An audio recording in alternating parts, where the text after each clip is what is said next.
Hello guys, আসসালামু আলাইকুম। কেমন আছেন? আশা করছি সবাই অনেক অনেক ভালো আছেন। বন্ধুরা, আপনাদের সবাইকে আরও একবার আমন্ত্রণ জানাচ্ছি চ্যানেলের ব্র্যান্ড নিউ আরও একটি ভিডিওতে। বন্ধুরা, আজকের ভিডিওতে আমরা কথা বলবো বর্তমান বাজারের সবচেয়ে আলোচিত ফোন ভিভো Y21 এই ফোনটি নিয়ে। বন্ধুরা, এই ভিডিওতে কথা বলবো ফোনটির ফুল স্পেসিফিকেশন এবং প্রাইস নিয়ে। বন্ধুরা, ফোনটি আপনারা দেশের সকল ভিভোর আউটলেট এবং যে কোনো মোবাইলের শপেই পেয়ে যাবেন। বন্ধুরা, আশা করছি এই ফোনটি আপনাদের সবার পছন্দের সবচেয়ে সেরা ফোন হবে। চলুন শুরু করি আজকের ভিডিওটি। আর বরাবরের মতো আমি আছি বেলাল এবং আপনারা দেখছেন Belal360।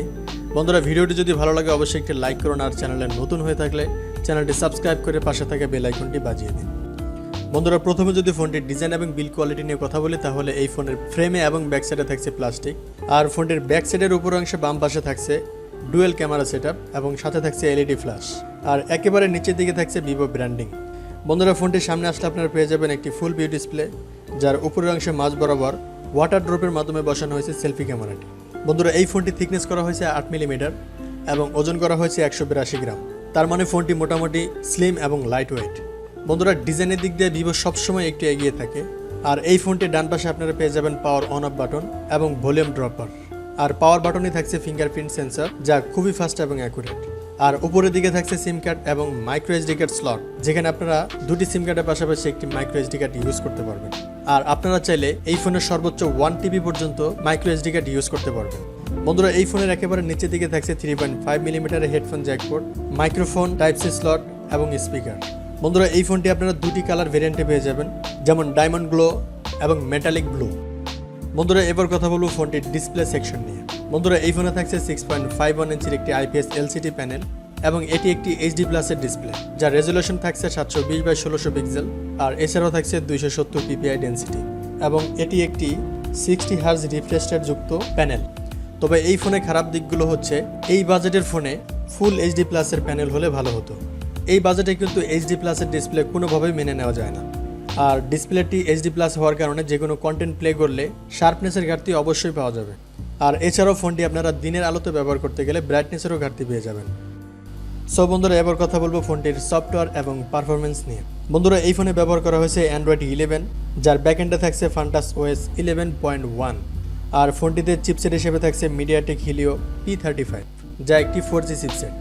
বন্ধুরা, এই চিপসেটটি মূলত 12 ন্যানোমিটারের আর্কিটেকচারে তৈরি করা একটি অক্টাকোর প্রসেসর। বন্ধুরা, লো বাজেটের দিক দিয়ে মিডিয়াটেক হিলিও P35 এই চিপসেটটি মোটামুটি ভালো মানের একটি চিপসেট, আর এতে করে আপনারা মিডিয়াম লেভেলের গেমগুলো হাই সেটিংসে অনায়াসেই খেলতে পারবেন। সেক্ষেত্রে কোনো ধরনের ল্যাগ বা ফ্রেম ড্রপ হবে না, তবে হাই সেটিংসের গেমগুলো খেলতে গেলে কিছুটা ল্যাগ বা ফ্রেম ড্রপ অবশ্যই লক্ষ্য করবেন।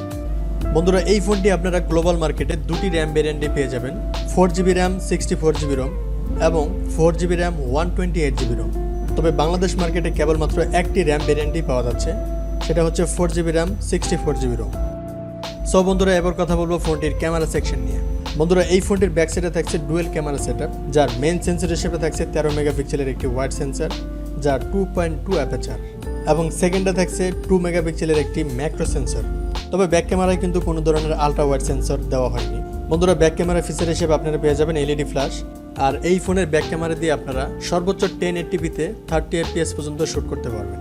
বন্ধুরা, ফোনটির সেলফি ক্যামেরা হিসেবে আপনারা পেয়ে যাচ্ছেন 8 মেগাপিক্সেলের একটি ওয়াইড সেন্সর, যার 2.0 অ্যাপারচার, আর সেলফি ক্যামেরা দিয়ে আপনারা সর্বোচ্চ 1080p-তে 30 fps পর্যন্ত শ্যুট করতে পারবেন। বন্ধুরা, এই ফোনে আরও থাকছে ওয়াইফাই, ব্লুটুথ, জিপিএস, এনএফসির মতো সব ধরনের ফিচার, এবং ইউএসবিতে থাকছে USB Type-C 2.0 পোর্ট।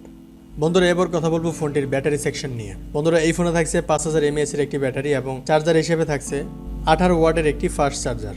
বন্ধুরা, এই ছিল ফোনটির ফুল স্পেসিফিকেশন। বন্ধুরা, এই ফোনটির বর্তমান বাজার মূল্য হচ্ছে 17,000 টাকার মতো।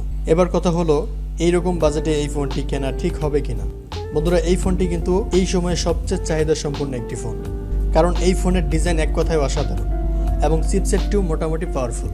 তবে ডিসপ্লে সেকশনটা একটু নর্মাল, তবে সেটা কোনো ব্যাপার না। ফোনটি আপনারা এই বাজেটে অনায়াসেই নিতে পারেন। আজকের ভিডিও এই পর্যন্তই, দেখা হবে পরবর্তী কোনো ভিডিওতে। সে পর্যন্ত ভালো থাকবেন।